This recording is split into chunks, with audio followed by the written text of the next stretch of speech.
নমস্কার বন্ধুরা, সবাই কেমন আছো? নিশ্চয়ই ভালো আছো সবাই। তোমাদের ভালোবাসে আমিও ভালো আছি। তো চলো, আজকে আবার একটা ভিডিও নিয়ে চলে এসেছি তোমাদের সাথে শেয়ার করার জন্য। আজকে বানাবো পনির, তো সেটা পুরোপুরি নিরামিষই বানাবো আর তোমাদের সাথে শেয়ার করব। তো চলো দেখতে থাকো কী কী নিয়েছি। এখানে নিয়েছি পনির, শিমলা মির্চি আর কাঁচা লঙ্কা, আদা, টমেটো আর এখানে চারমগজ দানা। তো নিয়ে নিয়েছি, এখানে দেখতেই পারছো। তো আজকে পুরো রান্নাটা নিরামিষ করব। এখানে পেস্ট করে নেব চারমগজ দানাটা, আদা, কাঁচা লঙ্কা, টমেটো, এগুলো হচ্ছে পেস্ট করে নেব। তো তারপর ফিরে আসছি। এখানে তেলটা গরম হয়ে গেছে, এবার আমি পনিরগুলো দিয়ে দিচ্ছি। পনিরগুলো অল্প অল্প করে ভালো করে ফ্রাই করে নেব, হালকা হালকা ব্রাউন কালার হলেই তুলে নেব। তো চলো সাথে থাকো, দেখতে থাকো, আশা করছি তোমাদের ভালো লাগবে।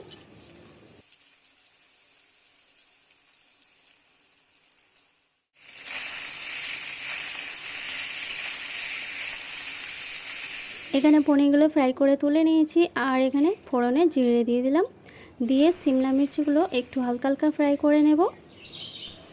যেহেতু নিরামিষই, পেঁয়াজ রসুন দেব না, তো প্রথমেই হচ্ছে শিমলা মির্চটা হালকা করে ফ্রাই করে নিচ্ছি। বেশি ফ্রাই করব না, কারণ বেশি নরম হয়ে যাবে। এবারে যে পেস্টটা করে রেখেছিলাম সেটা দিয়ে দিলাম, দিয়ে ভালো করে কষিয়ে নেব।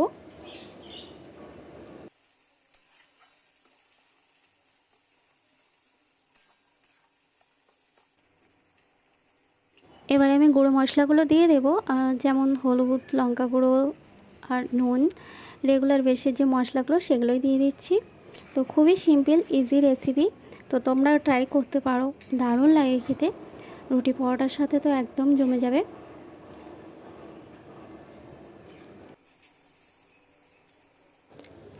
অল্প করে চিনি দিয়ে দিলাম, নিরামিষ রান্নাতে একটু চিনি দিলে বেশ ভালোই লাগে। তোমরা দিতে পারো বা স্কিপ করতে পারো, কোনো অসুবিধে নেই। দেখতেই পাচ্ছি এখানে গ্রেভিটা বেশ শুকনো শুকনো হয়ে গেছে। তো আমি হালকা গ্রেভি রাখবো, তো তার জন্য একটু জল দেব, যেহেতু রুটি পরোটার সাথে খাবো সেই হিসাবে। আর এখানে দিয়ে দিলাম অল্প করে দই। দেখতে পাচ্ছ মশলাটা ভালো করে কষানোর পর কি সুন্দর কালার এসছে।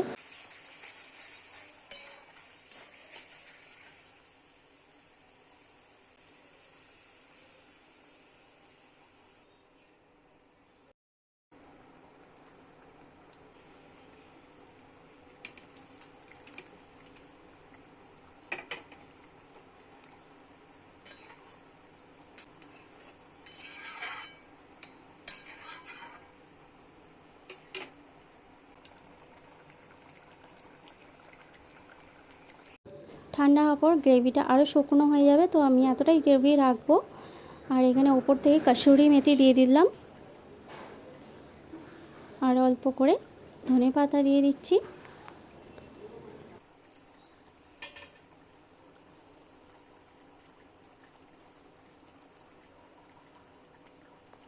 এখানে রেডি হয়ে গেছে নিরামিষ পনির। তো এটা তোমরা পরোটা রুটির সাথে সার্ভ করতে পারো, তো ভীষণ ভালো লাগে খেতে। আর ওপর থেকে একটু বাটার দিয়ে দিলাম, আরও ভালো লাগবে।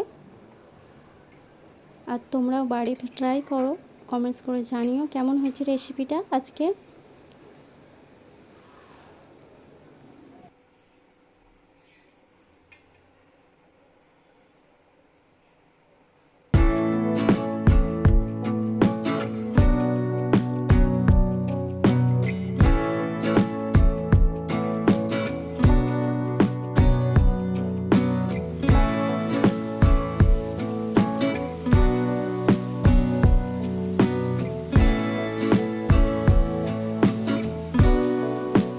রেসিপিটা কেমন হয়েছে একটু কমেন্টস করে জানিও। আবারও দেখাবে নেক্সট ভিডিওতে। আর সবাই ভালো থেকো, সুস্থ থেকো, সবাইকে অনেক অনেক ধন্যবাদ।